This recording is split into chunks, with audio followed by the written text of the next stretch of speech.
papo de hoje no Clique Ligue é sobre TVs comunitárias. Já já a gente vai prosseguir com o bate-papo, mas antes vamos conhecer um pouco da luta dessas TVs. Acompanhe.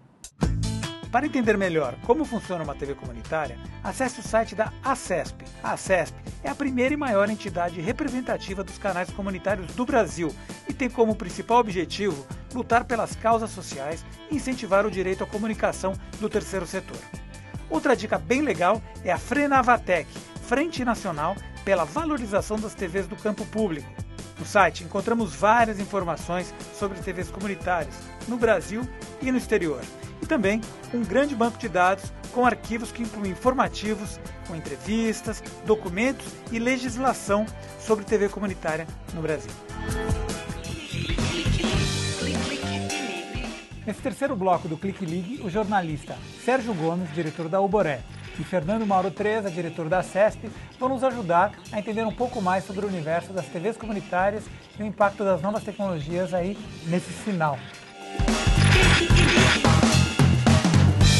Vamos lá. O Sérgio estava contando um pouco da história do Oboré, da história das lutas. Você falou um pouco da TV comunitária, dessas restrições que vieram aí para poder financiar. Porque a televisão é caro de fazer, né? Então, se não pode fazer anúncio, como é que elas vão viver? Então essa é uma pergunta que a gente também devolve para a Anatel, que é interessantíssima essa questão. Porque se você imaginar que você tem recurso público para financiar, você não precisa da iniciativa privada. Agora, você não pode ter o recurso público, não pode ter iniciativa privada. A pergunta é como é que vão ficar de pé as emissoras, né? Então, é uma discussão que a gente sempre coloca em fóruns de TVs públicas. O Sérgio participou do Fórum Nacional de TVs Públicas e essa era uma das questões colocadas à mesa. Quem é que vai financiar? Nós defendemos a instituição de um fundo público de apoio à mídia comunitária. E não é só a TV comunitária, não. São as rádios comunitárias, são os movimentos organizados de comunicação pública na internet. Você imagina que, por exemplo, toda a conta de luz de telecomunicações que a gente paga, 1% vai para o FUST, né? Perdão, 2%, né? Que é o Fundo de Universalização dos Serviços de Telecomunicações. Que já estocou quantos bilhões? Eles estocam por ano alguma coisa como 5 bilhões de reais por ano e esse dinheiro não sai do caixa, ele fica sendo utilizado para fazer superávit primário. Para você resolver a vida das TVs comunitárias, das rádios comunitárias no Brasil, você tem estudos que não precisa de 5 bilhões por ano. Mas se você pegar, por exemplo, alguma coisa como 100 milhões, eu digo para as TVs comunitárias, você já resolve o problema ou seja, com 0,5% desse dinheiro, ou 1% desse dinheiro, você resolveria a vida de todas as TVs comunitárias do Brasil. Agora, o Sérgio falou de uma possível articulação na rede de todos esses players, esses jogadores, esses artistas. Concordo com ele. Esses atores. Isso não existe ainda. Não existe. Concordo. Eu acho que isso está nascendo aqui nesse seu programa. São Bernardo, a TV dos Trabalhadores, tem autoridade moral, política, histórica, para ser um protagonista desse encontro. A ideia de um lago e uma fonte, um tipo de encontro que a gente reúna as várias experiências, ninguém é melhor do que ninguém, cada um pudesse livremente contar como é que tem atravessado esse deserto e dizer das 2 ou 3 ideias que tenha para melhorar daqui para frente, tanto na área jurídica, quanto na área administrativa e financeira, quanto na área da programação e na área técnica. Mas isso não se dará se não existir uma coisa que é o entendimento político, a visão mais geral da direção dessas instituições, para que queiram se cooperar, uma operar com a outra. Nenhum canal desses é concorrente. Nenhuma rádio comunitária que atua num determinado bairro é concorrente da outra que atua no outro.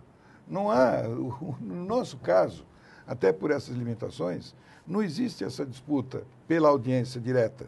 Então não há nenhuma justificativa para que essas entidades não se encontrem. Agora, não existe organismo hoje que tenha essa vocação de convocar quem quer que seja. Algumas instituições são mais unitárias e têm a possibilidade de convidar os interessados a se reunirem com calma, desligar o celular, parar de ver as mensagens e as pessoas, a velha e boa tecnologia do encontro humano. Então tem muita coisa movimentada, uma coisa muito rapidinha, movimentista, mas está faltando conversa. A questão dos pontos de cultura. muitos pontos de cultura estão produzindo conteúdo e estão virando TV comunitária, é isso? E muitos desses pontos de cultura já produzem para TVs comunitárias. E muitas TVs comunitárias estão abrindo pontos de cultura nas próprias emissoras. A gente tem um exemplo, por exemplo, o Rio Claro, que é uma TV comunitária que também é ponto de cultura.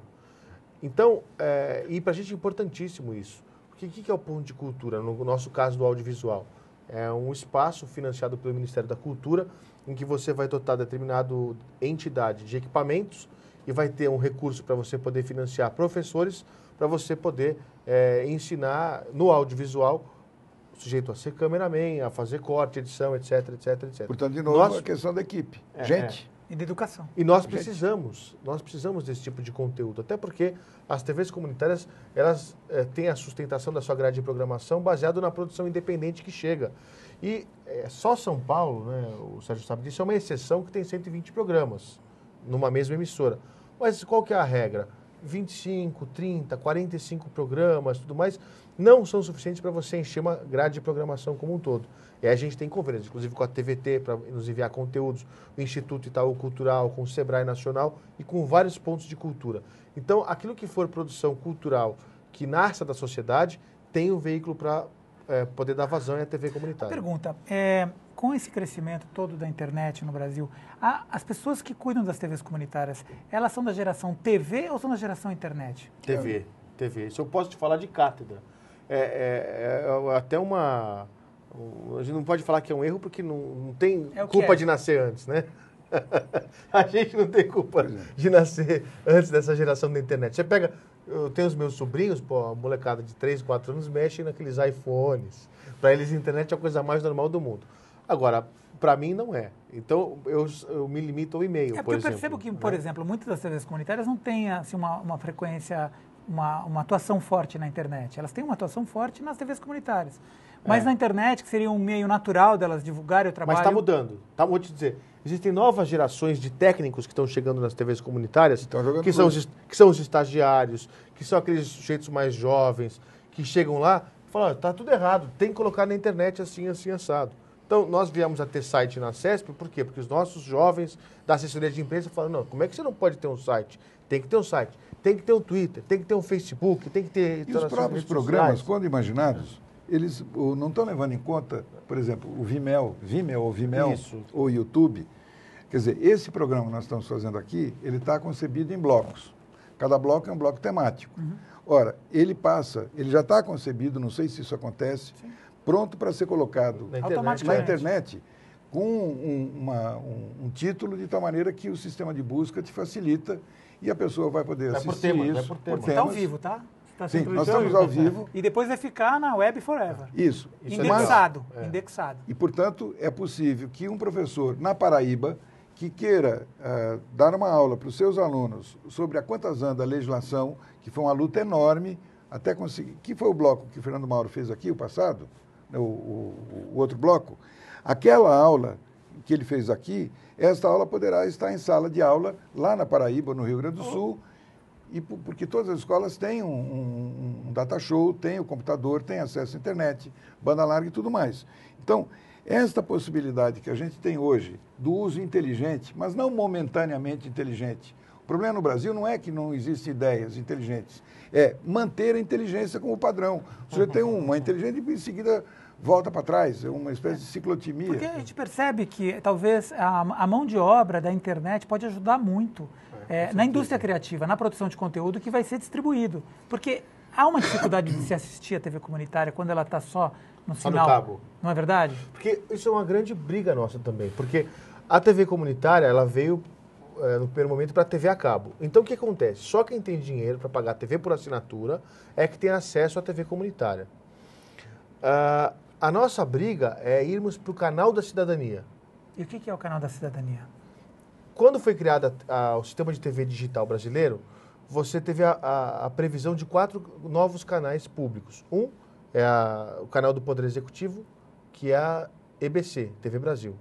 Um canal da educação, para a educação, que seria aquela TV Escola. Um canal para a cultura, que no passado já existiu, né? Depois parou de funcionar, que era o canal... me falha o nome agora, mas eu vou lembrar.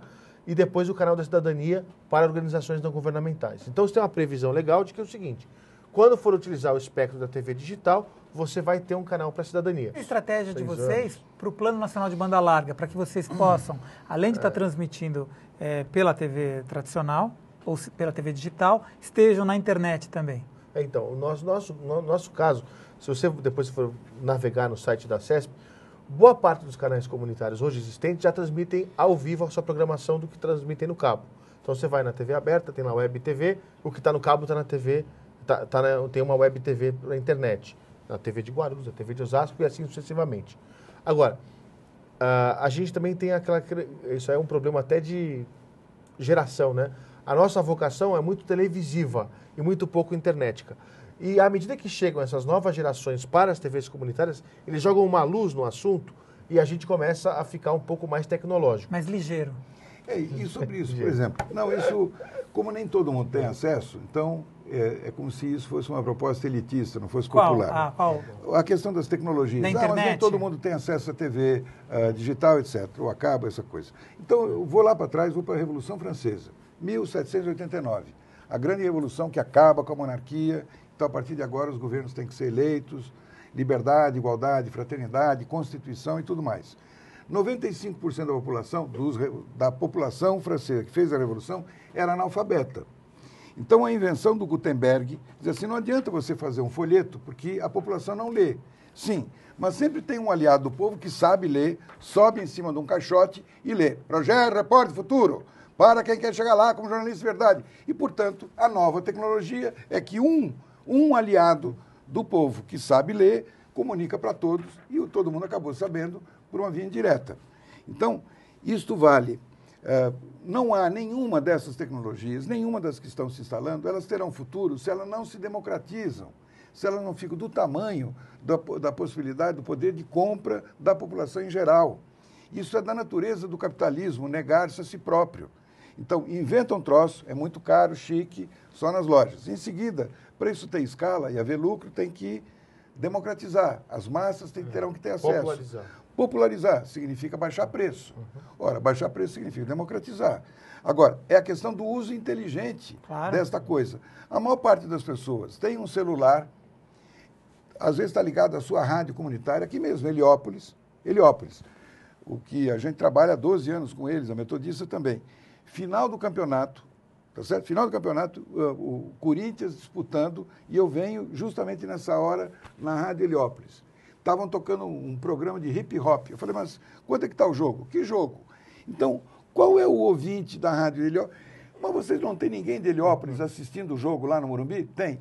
E, portanto, você tem uma unidade móvel, alguém aqui de Heliópolis, com os recursos de hoje, poderia estar fazendo entradas na rádio, dando conta de uma cobertura que só Heliópolis... Como é que está o jogo? Como é que está o jogo no meio da torcida de Heliópolis. Você, para finalizar. TV comunitária, eu acho que é a redenção da TV no Brasil, porque ela permite que a pessoa possa se expressar sem ter grandes programações, ser aquilo que a gente está fazendo aqui, é um grande bate-papo, sem grandes produções, e acho que isso é muito importante e falta para a televisão brasileira, e o telespectador sente falta disso. Para se finalizar. Minha preocupação é com gente, equipe. Quem estiver nos assistindo é estudante, universitário, seja de jornalismo, rádio, TV, cinema, etc., que queira ser jornalista, sobretudo queira ser repórter e conhecer São Paulo, a grande São Paulo e o mundo, entre no site da Oboré, oboré.com, e inscreva-se no projeto Repórter Futuro. Bacana. Para rever este e outros temas que o Clique Ligue já mostrou, é só entrar no portal da TVT, tvt.org.br. Conheça a nossa página no Facebook, que é /RedeTVT, e acompanhe também tudo o que acontece na programação do TVT pelo nosso Twitter, que é @RedeTVT. A gente se encontra aqui na semana que vem ou a qualquer momento na internet.